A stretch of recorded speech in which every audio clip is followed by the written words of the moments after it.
ఇప్పుడు పూలు తీసుకొచ్చిన విషయం చెప్పాలా వద్దా? పూలు నేనే తన జడలో పెట్టి సర్ప్రైజ్ చేస్తాను.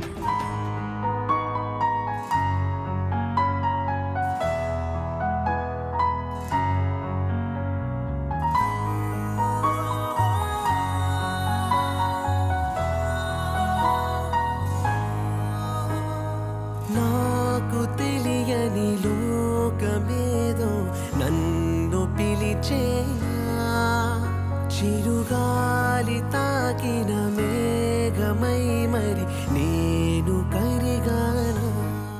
బాలగారు ఏం చేస్తున్నారు మీరు? నీకోసం పూలు తీసుకొచ్చా. పోల్చుకున్నానా నీ చేరవలసిన తీరమిది అని నా కోసం పూలు తీసుకొచ్చారా?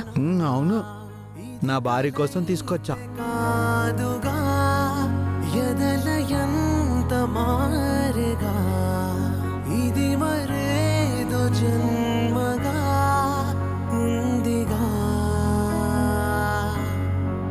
నాది అంటూ లేదుగా ఆయువంత నీదిగా నీ అబ్బో, అయితే బాలగారు తన భార్య కోసం పూలు తీసుకొచ్చి తల్లో పెట్టారన్నమాట.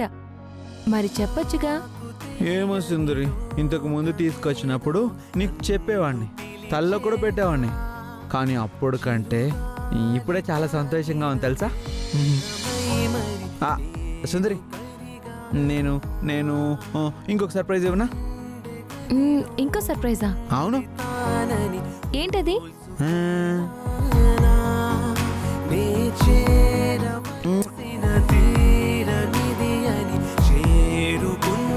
ఏ దొంగ, తప్పు కదా? భార్యని ముద్దు పెట్టుకుంటే తప్పేం కాదు. నువ్వు నా భార్య కదా, భార్యతో ఎలాగైనా ఉండొచ్చు.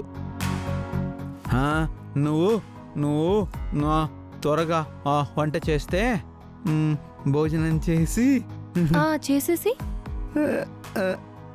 బాలగారు ఆగిపోయారే. నాకు సిగ్గేస్తుంది. బాలగారు, మీకు సిగ్గుపడ్డం కూడా వచ్చా? మరి నువ్వు అలా అడిగితే నాకు సిగ్గు రాదా? మరేంటో చెప్పండి. నేను ఇప్పుడు చెప్పను, భోజనం చేశాక చెప్తా.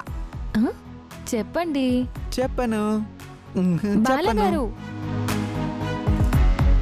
నేను నా భర్తలో కోరుకున్నది ఈ మార్పే. భగవంతుడా,